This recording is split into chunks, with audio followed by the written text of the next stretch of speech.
lateral pintu atas panggul yaitu linea terminalis atau linea innominata. Lalu ada batas anterior pintu atas panggul yaitu tepi atas simfisis pubis. Lalu diameter anterior posterior pintu atas panggul yaitu jarak dari promontorium sampai tepi atas simfisis pubis. Itu jaraknya 11 cm. Lalu ada diameter transversal pintu atas panggul atau ukuran terbesar dari linea innominata, dextra dan sinistra. Itu jaraknya 12,5 cm. Lalu ada juga batas posterior bidang luas panggul yaitu pertemuan antara sakrum kedua dan ketiga. Jadi di sini.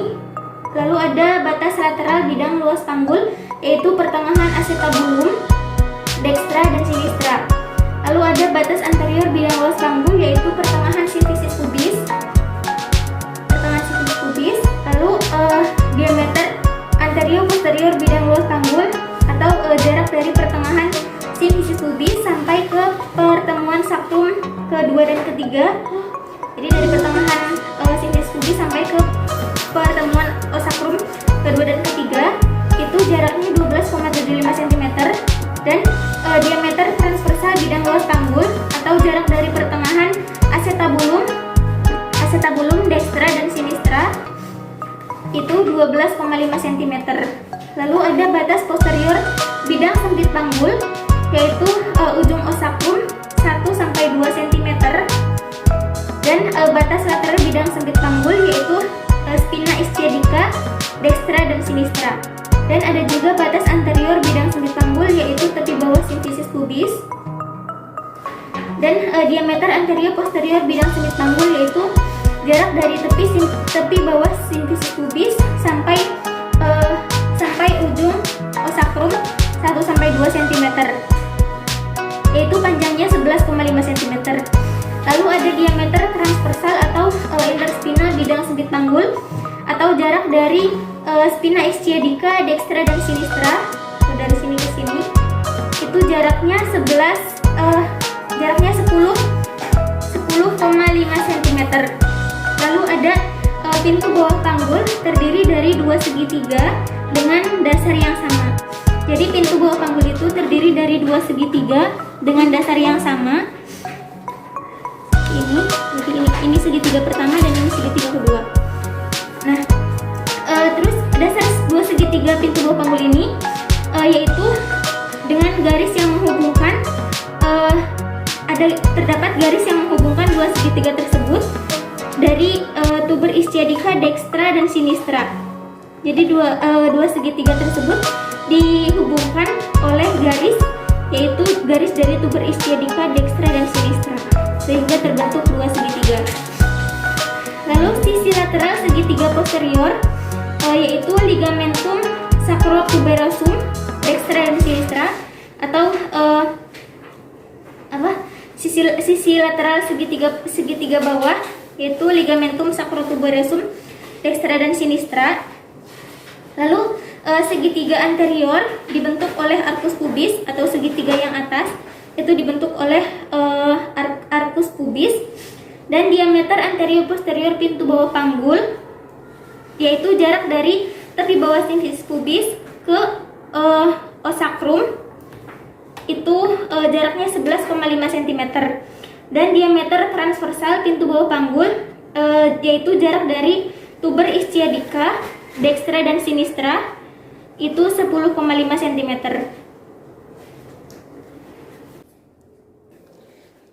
Selanjutnya ada anatomi kepala janin. Anatomi kepala janin ini dimulai dari muka terlebih dahulu. Dari muka ini terdiri dari beberapa tulang, yaitu diantaranya ada os zygomaticum atau tulang pipi, lalu ada os nasalis atau tulang hidung, lalu ada os maxillaris atau tulang rahang atas, dan ada juga os mandibularis atau tulang rahang bawah. Selanjutnya kepala janin terdiri dari tulang, dari beberapa tulang. Yang pertama itu ada tulang atau os frontalis, lalu os parietal, dextra dan sinistra, dan ada juga os temporalis, dan ada juga os occipitalis. Nah, untuk tulang-tulang ini dihubungkan oleh beberapa sutura. Yang pertama ada sutura sagittalis. Sutura sagittalis ini yang menghubungkan antara os parietal, dextra dan sinistra. Selanjutnya ada os coronalis, yaitu sutura coronalis, yaitu yang menghubungkan os frontalis, dextra dan sinistra, dan os parietal, dextra dan sinistra. Lalu ada os frontalis, yaitu ada sutura frontalis, yaitu sutura yang menghubungkan os frontalis, dextra dan sinistra. Yang terakhir ada sutura lambdoidea, yaitu sutura yang menghubungkan os parietal dan sutura occipitalis. Nah, di kepala ini juga terdapat ubun-ubun atau bahasa Latinnya yaitu fontanella. Nah, untuk fontanella ini ada dua, yaitu fontanella mayor dan fontanella minor, atau fontanella ubun-ubun besar dan ubun-ubun kecil. Untuk fontanella mayor ini berbentuk persegi 4 layang-layang atau jejar genjang. Untuk ini dihubungkan oleh sutura sagittalis, sutura coronalis, dan sutura frontalis.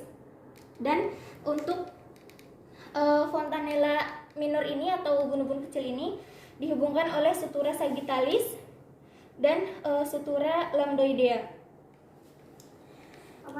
Lalu ada diameter biparietal, yaitu antara os parietal, dextra dan sinistra, yaitu panjangnya 9,5 cm, dan ada juga diameter suboccipito bregmatica, yaitu antara foramen magnum sampai ke ubun-ubun besar.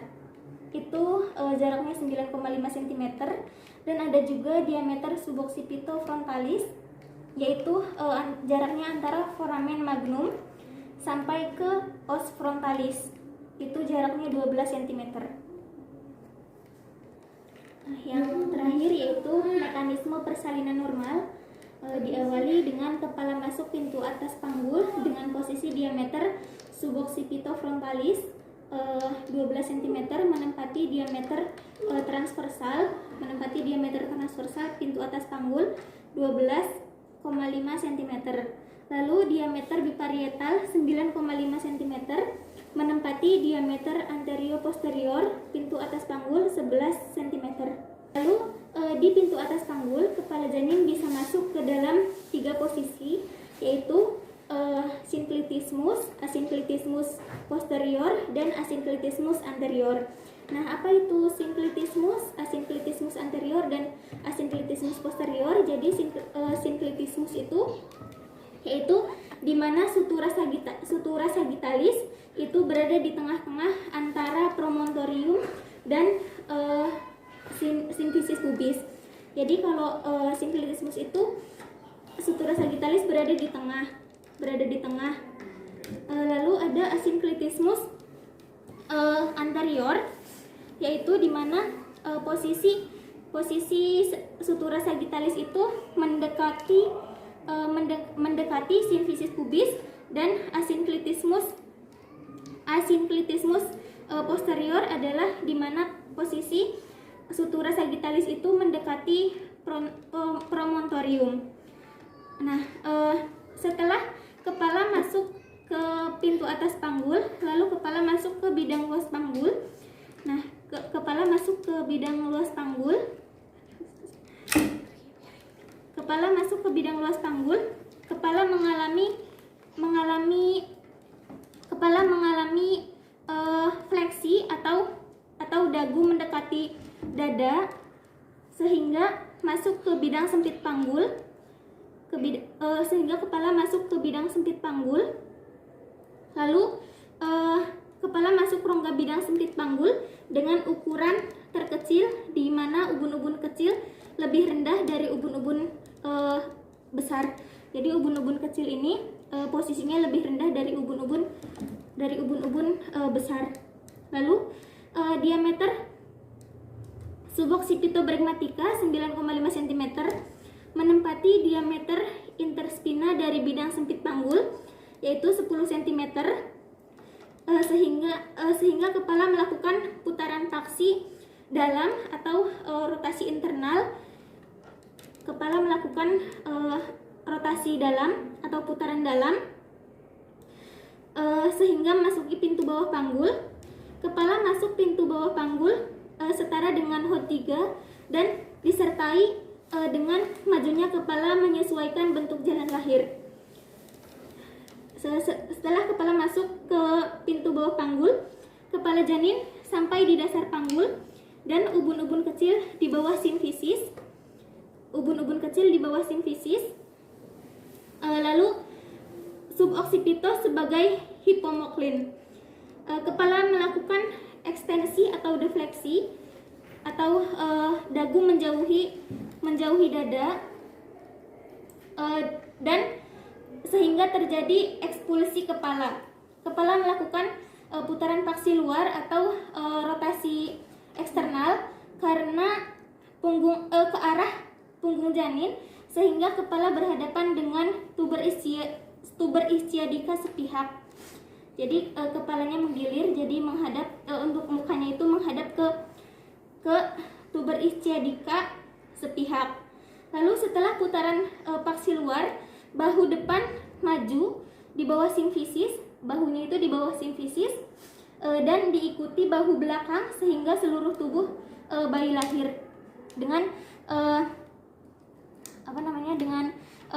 melahirkan bahu depan, curam ke bawah untuk melahirkan bahu depan dan curam ke atas untuk melahirkan bahu belakang dan lahirnya seluruh tubuh bayi.